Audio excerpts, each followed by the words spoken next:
Sometimes all we need is a simple stitch repeat pattern that looks intricate, and the Suzette stitch is the perfect example.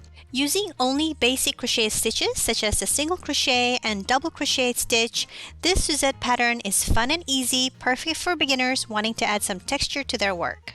To start, we would first need to work any odd number of chains.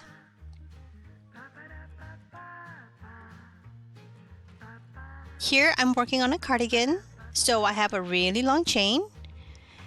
To start the next row, you'll chain 1,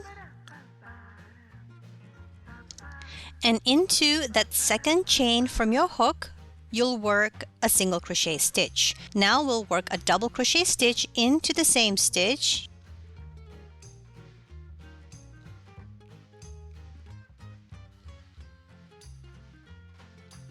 Next, you'll skip the next stitch and work a single crochet and a double crochet into that third stitch. So basically that is all we need to do. We'll just skip one stitch, you'll work a single crochet and a double crochet into the following stitch, and repeat this pattern all the way across. Once you've reached your third last stitch, you'll skip the next stitch and work only one single crochet stitch to close up the row.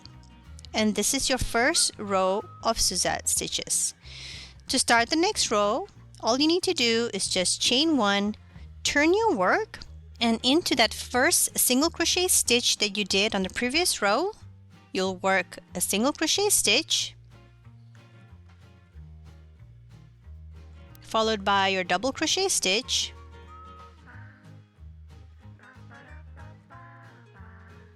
you'll skip the next stitch and repeat the single crochet, double crochet stitch in the following stitch.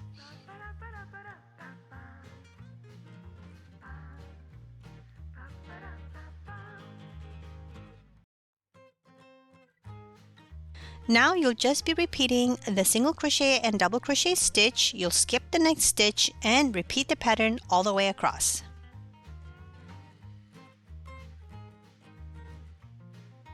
And once you've reached that third last stitch, you'll skip the second stitch and work a single crochet into that last stitch.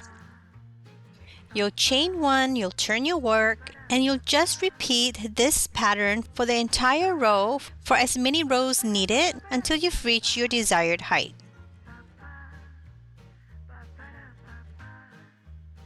Here is my finished Suzette stitch ready to be made into a cardigan. I hope you've enjoyed this little tutorial, and don't forget to subscribe if you did. Bye for now!